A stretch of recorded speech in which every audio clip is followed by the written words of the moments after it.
Today's podcast is brought to you courtesy of our friends at Tuttle Capital, who not only create defiant ETFs for the market, but help investors choose better, navigate smarter, and rest easier. Tuttle Capital, the antidote to Wall Street.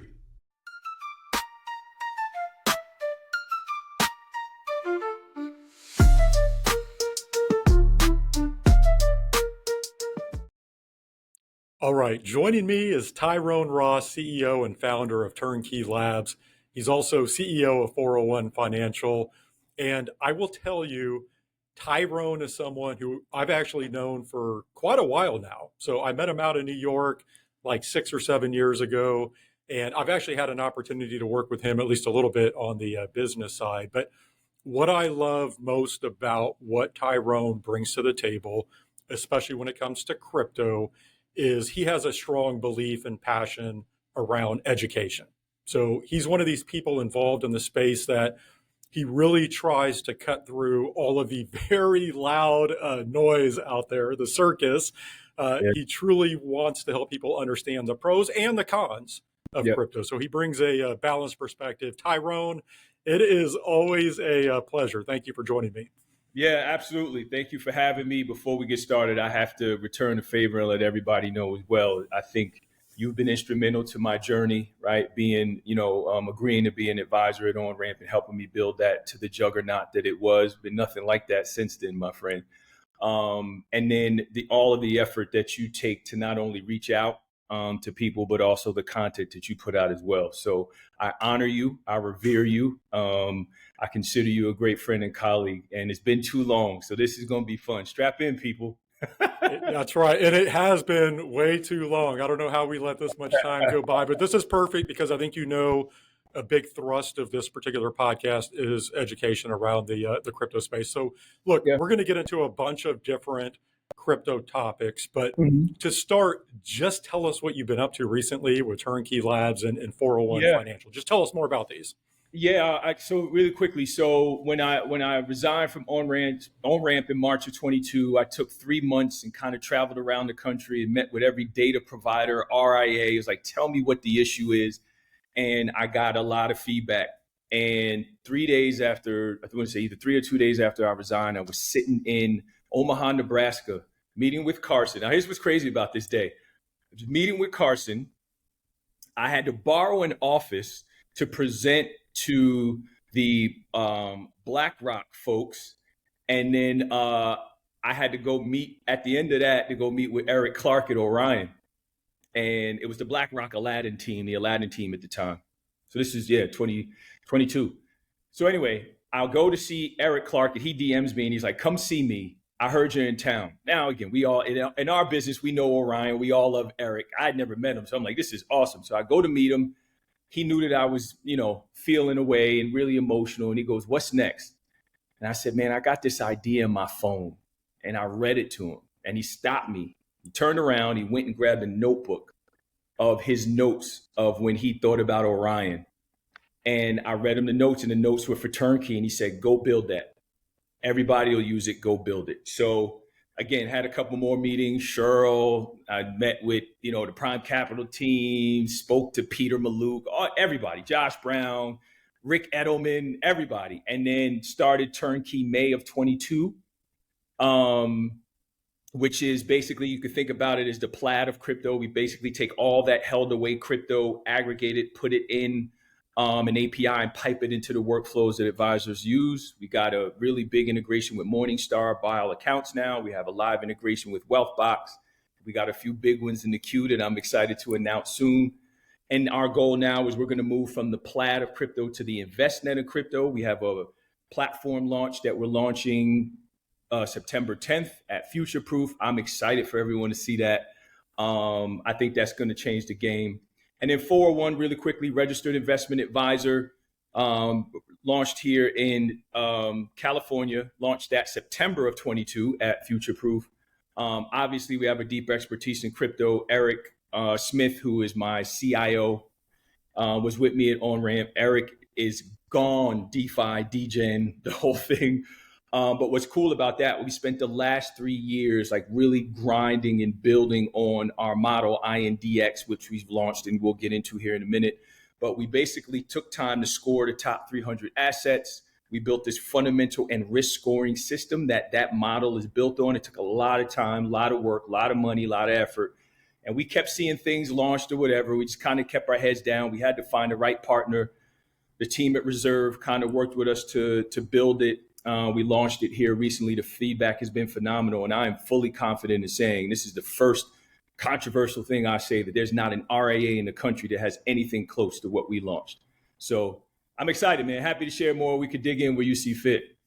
Yeah, actually, several places I want to dig in. First of all, just to be clear for everybody with Turnqey, the problem that you are solving here is that if you think about a traditional advisor who, let's say, they custody at Charles Schwab or Fidelity, they have full visibility to clearly the client holdings that are held there. The issue is that they don't have full visibility to clients' crypto holdings that are held elsewhere. And so if I were to just boil it down, what you're solving is bringing visibility there. So the advisor is not blind to a client's crypto holdings and they can provide proper guidance. Is that the best way to describe it? So what's cool, that's exactly it. So my thesis has been for years, because when I was working with clients back in 2015, 16, they had a bunch of crypto away from me. I couldn't see it, right? So we basically say, all right, here's the Robinhood, here's the Coinbase, here's the Gemini, here's whatever, right? We bring that to them. But before we do all the performance reporting, the cost basis and everything else. Two things that are really important here for folks to know, that there's a lot that we solve, but there's two main things. One, if you, similar to Fidelity and Schwab, if Nate goes from Fidelity to Schwab, your basis travels with you. That doesn't happen in crypto. That gets broken. Turnqey is the bridge. The other thing, which you know very well, there's two key things that we do as advisors at a custodian. We open accounts and we bill.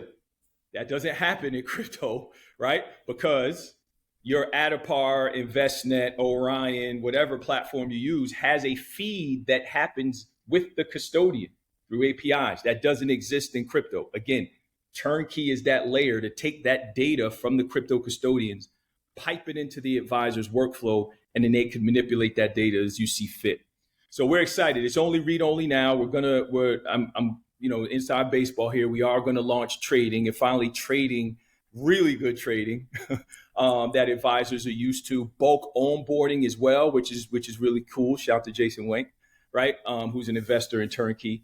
So we're doing some really cool things that I think is finally going to get, because for the last 3 years, I've gotten a lot of frustrated text messages from advisors.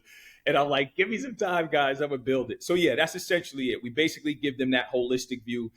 Think, for the advisors out there, think about it as like a Pantera, right? We do what Pantera does, allowing you to see that, but then we do all the cost basis, performance reporting, year to date, realized, unrealized, all of that. Yeah, and again, from the advisor's perspective, this is a seamless integration into their day-to-day workflows, which I think is the key. With 401, go ahead. No, I was going to say, advisors don't want to pay $2 million for a condo or go across the street to use the bathroom. Exactly. That's a good way to say it. With 401 Financial, so my understanding is, obviously, you can provide financial guidance on an entire client's financial life, but talk about the crypto focus there, because clearly that's an area of expertise. Yeah. So yes, we are a traditional RIA, everything from cash and debt management to estate planning. Eric is his gift for financial planning, I think, is out of control. He just happens to be a punch drunk crypto hippie, but his planning skills are out of control. So yeah, we do traditional assets and all that other stuff. Our crypto expertise is just obviously very deep. I've been in the space since 14. He's been in the space, I think, since 2017.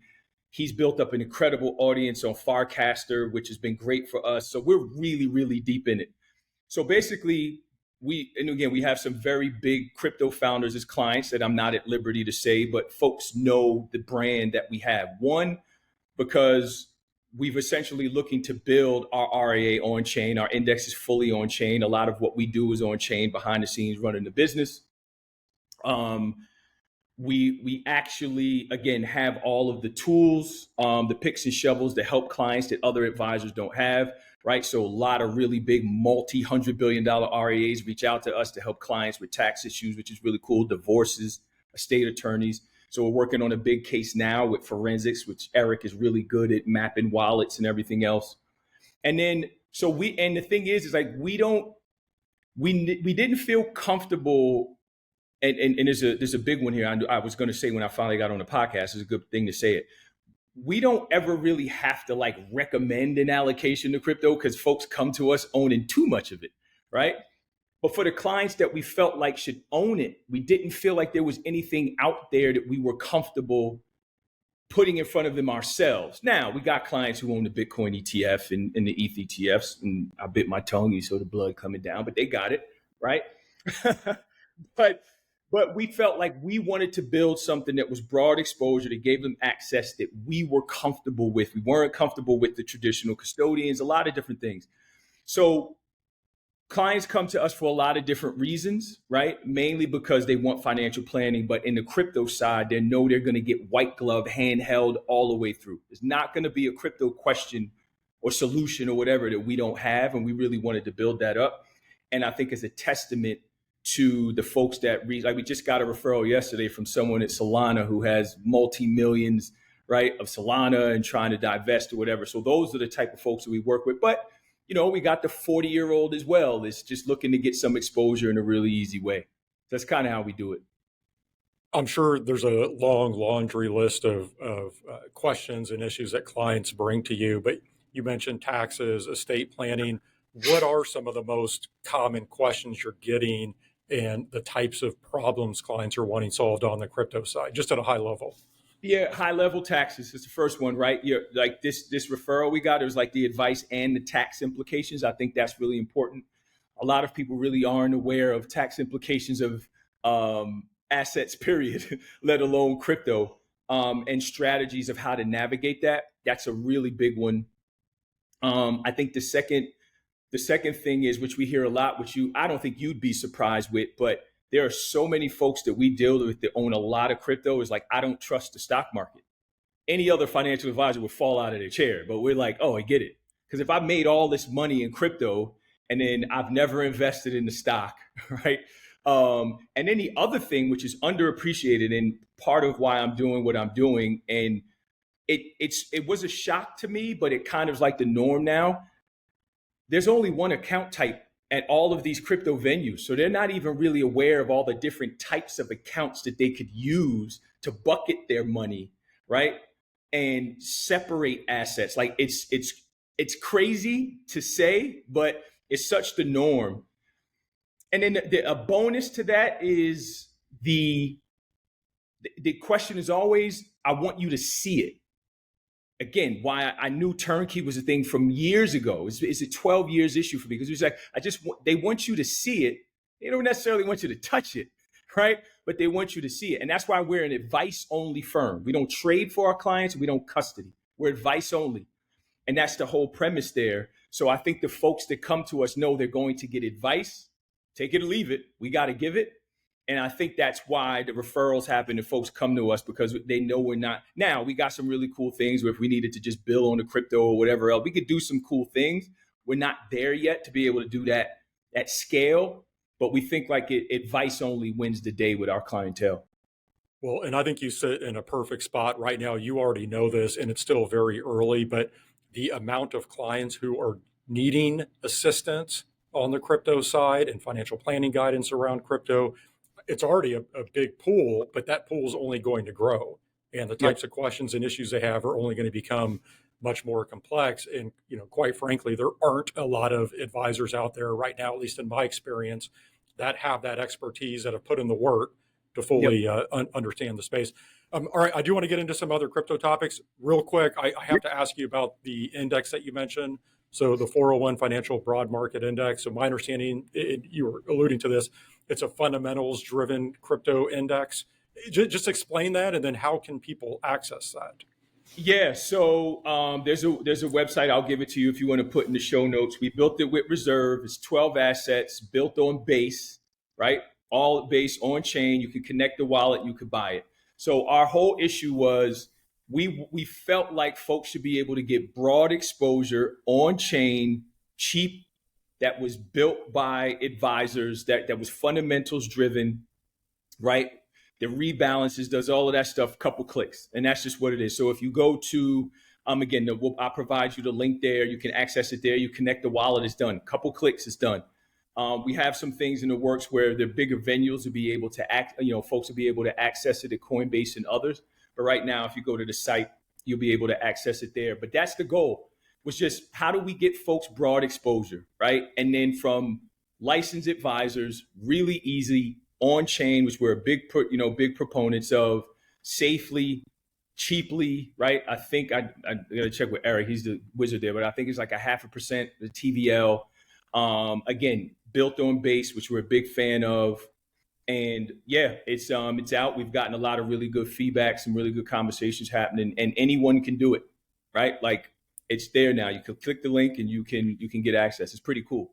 A lot of work, but we're excited to have it out.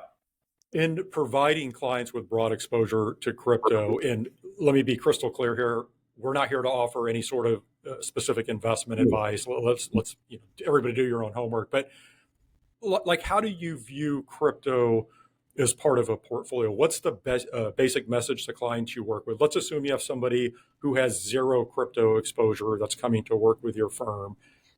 How do you paint the crypto portion? This was what I was alluding to before, which I felt like if I ever had to, the next podcast I was going to be on, which is this one, to say what I'm about to say. This is the first time in my career. Again, I only know crypto as an advisor. I was trapped at Merrill Lynch when I discovered Bitcoin, right? This is the first time in my career where I felt a fiduciary responsibility to get clients exposure.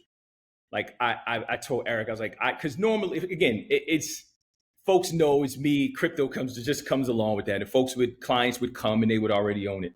But this is the first time I felt compelled. I'm like, I have to start really nudging clients towards it. So there's a couple of things we care about at 401. One, getting clients exposure, and to me that begins and ends with Bitcoin, right? Educating them on that, just getting them exposed to it, and exposed meaning the difference between what they hold now and what it is, educating them. We got a ton of resources that we've done over the years. We got a newsletter. So we really, really educate, like we drench our clients in education and then have them ask questions. And like clockwork, they'll come back, they'll ask.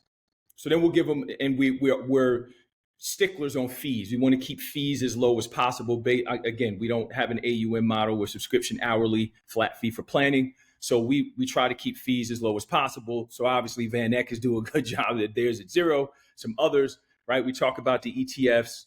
We talk about Coinbase. We talk about Coinbase Wallet. We have this whole thing laid out depending on where they are in terms of tech savviness, all these other things. But it is, a vehicle is going to be cheap to get them some access. As far as percentages, I leave that up to E because he does a lot of the planning. I think we've been landing somewhere between 1% and 3%, which I think most people are. I've always said if you're buying that much, you ain't got conviction, but I get it, right? Like y'all can't be over the moon like we are. So just to dip their toe in, we talk about them. Okay, well, here's the amount you should put in, dollar cost averaging, so on and so forth, right? So we kind of set that strategy with them. So they take an amount, we help them, screen share, help them set it up, and then they're just done. Let it go. And then we review it. And then, obviously if there's some, more interest, we start talking about other assets or whatever. Now that we have this index, we'll probably start talking to clients about it, possibly getting involved. But in the example you said, if they're just getting exposure on chain, probably ain't the best way. So we got a bunch of models that we built. One I'm really excited about. Hey, Coinbase, could you hurry up and tokenize the stock, please? Anyway, but we have one that's just Bitcoin and ETH, right? So we'll just tell them, like, just buy some of this, some of that. And then it's CB ETH, CB Bitcoin, because again, we do everything on base. But you can basically do the same thing with the BlackRock ETF and the Van Eck ETH ETF, whatever the case may be. And that's really it, man. We keep it very simple, low fees, but folks have to have exposure at this point. I just don't know how any advisor at least is not having the conversation. But elaborate on that last point. And you're saying that as a fiduciary, clearly you feel very strongly that clients should have exposure here. Talk more about that why part. Yeah, I feel very, very strongly about this for a couple of reasons, right? One, I understand we're not at 20 years of track record. I know that's kind of like, I got mentors that are like, Tyrone, don't even mention this stuff to me until it's 20 years of track record. Okay, I get it. I don't mention it to them. I get that, but we're getting closer. Look at the performance of it, right? Like you have enough now to be able to back test as well through certain things, the Terra Luna crash, COVID, all these different things. So you can do some really, and we've done this, you can do some back testing now. You have institutions that have come in. You have the government that is in. You have all the regulation now that everyone was hemming and hawing about. You got as much clarity now as you have ever had. You have multiple ways to get a client exposure, which is no one talks about on all the stupid stuff I see on my timeline on Twitter, especially financial advisors.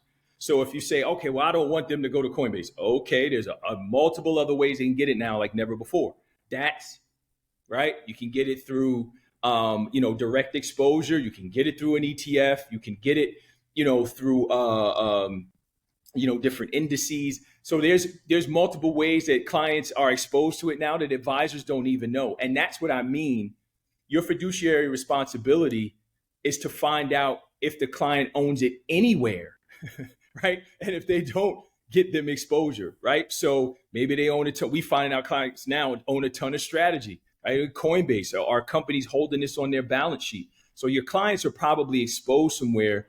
So you need to get that conversation done. But if they have none at all, I don't understand how you could look at what the government is saying, what our president is saying, what the SEC and CFTC is saying, what some of the biggest company in the world are doing, right? In the world are doing, Stripe, right? Like all these companies that are nibbling on the edges here, what stable coins is going to mean, and not have a conversation around this, to me is just, I just don't see how you can speak to a regulator or anyone and just not have this conversation and ignore it, especially if clients are asking, and especially if there's regulatory clarity around it, because advisors will welcome all types of things into conversations with no issue. Why not this now? By the way, you mentioned the 1 to 3% allocation. Did you see Rick Edelman saying that aggressive investors should have up to like 40% allocation to crypto? I love Rick, but I was like, man. He's gone full crypto. I wasn't expecting that from him. All right, real quick on that. That's easy to say if your name is on top of the firm and you're not necessarily sitting in front of clients with that. You know what I mean? But shout to Rick. 100%. All right, I want to get into some other crypto topics, and I thought let's just go to the elephant in the room, at least for you and I, which is spot crypto ETFs. And I'm pretty sure one of the first conversations that you and I ever had, again, I think this was back in 2018 or 2019, it was around spot Bitcoin ETFs. And Tyrone, if my memory serves me correctly, you called ETFs goofy at that time. I think that was the term you used. Do you still think that? Because if you look, spot Bitcoin and spot Ether ETFs, we're around like $180 billion in assets in less than 2 years. So what say you now? Goofier. I abhor them. I abhor them. I think it's the worst thing that have ever happened to the space. I will stand on that. Now, everything is not all bad. So hear me out. Why I say goofier is this. You know how I feel about financial education and the masses getting exposed to assets and everything else, and the equity in that. And I get the whole mom and pop buying ETFs or whatever. But my whole thing was it was a money grab, right? And to see BlackRock continue to just inflate their assets on it, that bothers me. The other thing is, and I know you've been banging the horn on this a lot on X, is in-kind redemption. I'm fine. Like that is going to make me feel better. This version that was crammed into the space wasn't the best way to do it.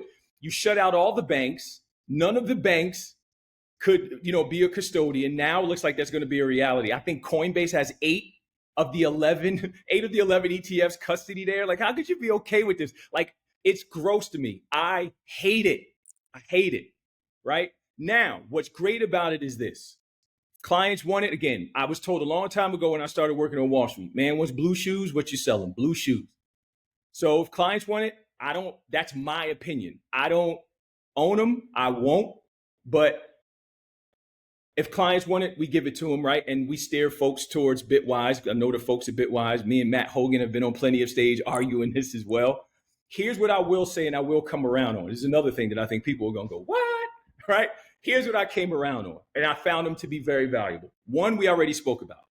Folks who you want to have exposure, it's just the easiest way to do it. It just is. right? Now, I could argue you can go on Robinhood and buy it really quickly as well. The fees are high, but it goes right in the cold storage, it's right in your phone, whatever. So the ETF is probably the best way because folks go in their traditional bank. So it is great for that. Here's the other thing that it is phenomenal for that I will say. If you want, and I've had to have conversations with folks a lot of this, and I'm kind of like, man, what's the best answer? And it was always the ETF. And they're like, are you recommending an ETF? And it's security. If you own a ton of it and you don't want it to be on chain or you don't want to expose yourself to that, I think it's phenomenal for that. And I will support that. And I think they're great for that. Now, I will lighten my tone when the in-kind redemption becomes a thing. I think I'm good with that. And I would love if the Ethereum ETF, there could be some yield there, right? I'll get a little more lighthearted, but I will say my tone has changed on what their use is for those two use cases. I found very valuable, but I'm sick to my stomach seeing the numbers just go up and Wall Street profiting for something that was supposed to be right. The mission was to get away from those people, and now we're cheering that they have all these assets. It just doesn't sit right with me. All right, I have a couple of counters here, which won't surprise you. First of all, with the in-kind creation redemption, actually, and I know you're not following every, regulatory filing, everything coming off, but that actually is approved and getting in process now. But let's put that aside for a minute. So, a couple things that I would say here: you do have $180 billion in these products, and what that tells me is clearly there is demand here. We always say in the ETF space that ETFs are a meritocracy, and so people vote with their dollars. And this is clear that investors are voting with their dollars, that they want exposure to these products. And maybe it's for some of the reasons that you already touched on in terms of security. I would say, even though, like with what you're building at Turnqey Labs, it solves some of these problems, just having it as part of their normal workflow, right? I can log into my Schwab account, my Fidelity account. I can see my Bitcoin or Ether holdings. That's part of my normal reporting, et cetera, et cetera. But I think more importantly, if I just peel back from some of the day-to-day, nuance, I've always said, and maybe you disagree with this, I've always viewed ETFs as a bridge between TradFi and DeFi, with my hope, and maybe this is a pie in the sky, Tyrone, it was that people would invest in the ETFs and become more comfortable with, say, Bitcoin and Ether, and ultimately we're going to have a bunch of other spot crypto products coming to market. Hopefully that would result in advisors and investors having to put in a lot more work to understand all of these crypto assets, and that would start them down the path towards DeFi and actually being in the ecosystem. And again, maybe that's pie in the sky on my part. Maybe it's as simple as people just want to plug these into their Schwab account, hope price goes up, and they don't care at all about the ecosystem. And I'll buy an argument there, but I think that I think the ETFs are vehicles that ultimately will get people interested in this space and have them start educating themselves. And I'll pause here, but I'll just tell you, like for me personally, I don't know if you know this, the way that I first got interested in crypto was back in 2013 when the Winklevoss twins filed for the first spot Bitcoin ETF. At that point, I was aware of Bitcoin, but I wasn't paying that much attention to it. And then once I started following it, that got me much more interested. And then I went down the rabbit hole that, we all have gone down if you've gotten into Bitcoin and crypto at large. My point being that for me, even ETFs, even though they didn't exist at that point in time, served as a bridge to get me interested in crypto. Yeah.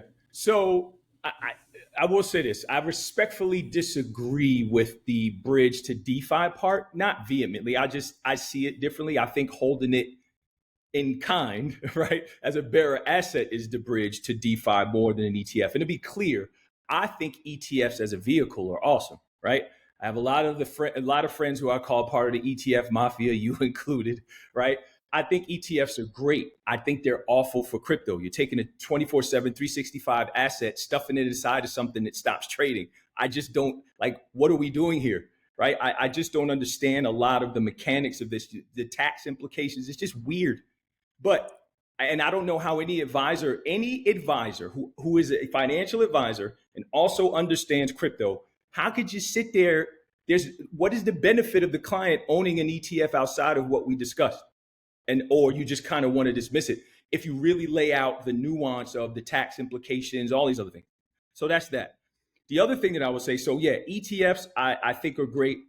I just think putting crypto in an ETF is antithetical, especially when you get to the point now of, see, and this is where I've kind of, my lens on the space has changed. So it's like you cram this ETF into the space, you get that old admin out of the SEC, and then all of a sudden now you get the tokenization, and now you get stable coins and all this other stuff. So now you could get the rails where an ETF wouldn't necessarily be needed. But here's the other thing that I will say.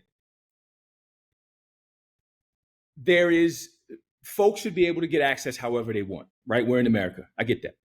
But and I think that is a good thing that that's an option. If you don't want to use it, don't use it, right? I get it. But we can feel a certain way about that. And again, to me, being a purist, that's just, that will always bother me. But I'm happy for the Bitwise guys. I love the team at Van Eck, right? But anyway, but we knew it was just going to be a herd mentality to BlackRock. Like, it's just what it was going to be. Here's the last thing I'll say to the first point that you made.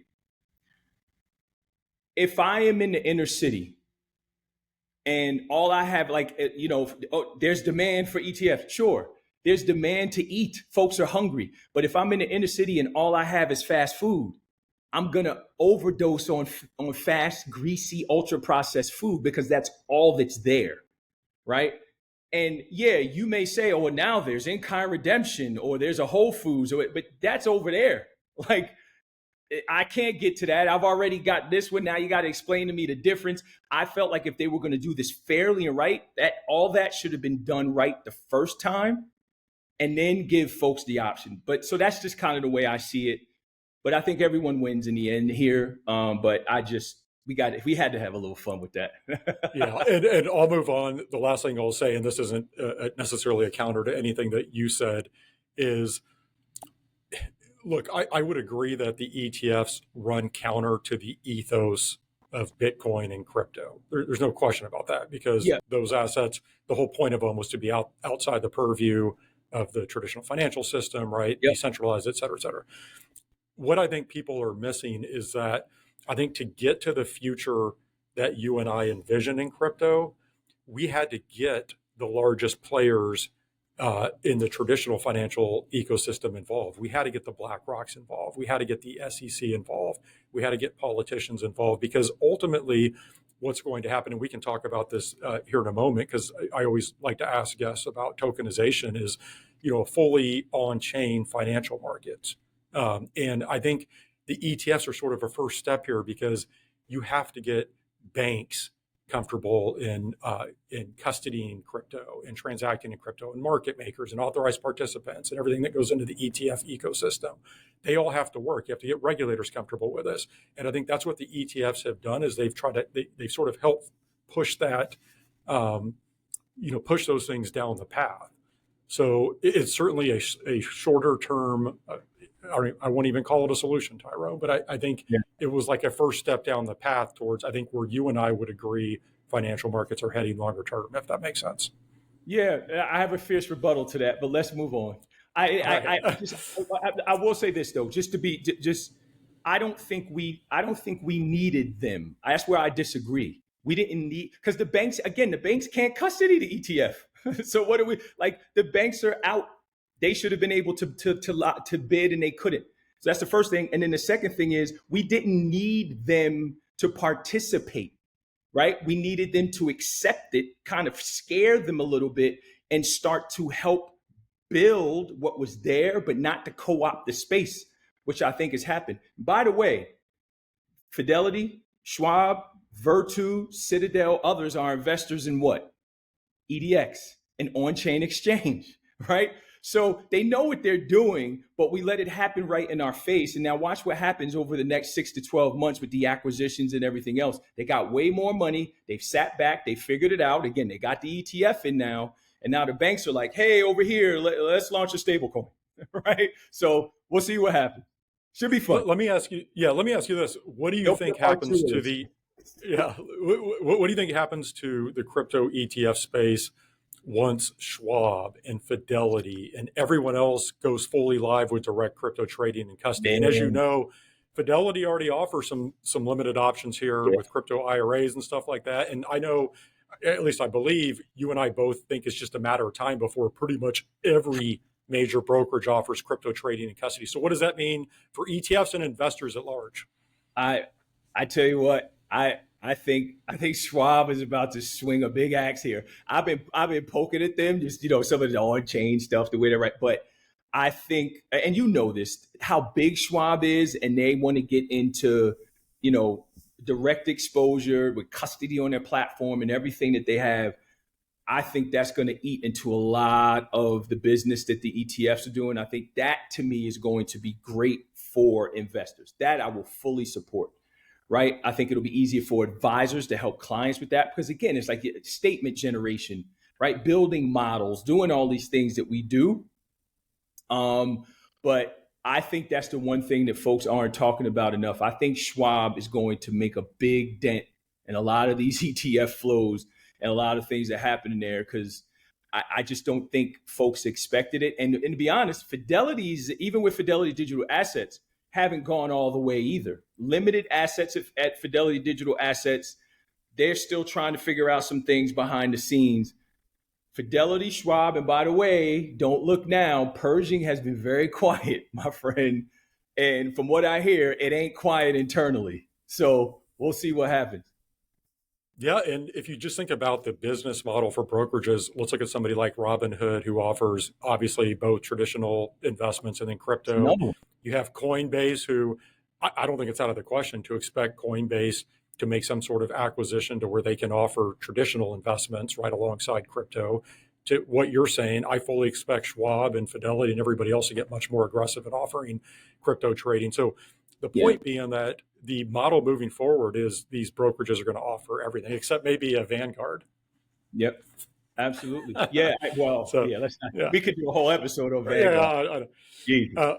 All right. So it's clear you and I could spend hours talking about all this stuff, but let me give you one last question here before I let you go. And it's what I was alluding to before, just tokenization. And I think, my belief is that I said this, that ultimately financial markets will move fully on chain. It might take a long time, but that's the clear direction of travel. Is there anything that you would add to that or any other thoughts around tokenization? I think it's all bluster now. It's a great marketing term. I'm not sold yet. You got to get a lot of buy-in for tokenization to take place. And here's the other thing. Yes, everything will be on chain, but they should be native. It should be native to the blockchain. It should be built on that actual blockchain. We shouldn't have to take Coinbase stock, put it in a wrapper, then put it on chain. It should be native to the chain. So I think, yes. And I think this is where the road will diverge. You'll have real world assets, still trying to figure out what a real world asset is. But some of these terms, we need better marketing people in crypto. But these real world assets or traditional assets that are in a wrapper and on chain is going to be one path. And then you have true native on chain assets like INDX that are built on chain with bridges and whether it's a layer 1, a layer 2, whatever the case may be. So to me, that's like, if we're talking on chain finance, that's what I'm talking about, right? Like that's really cool.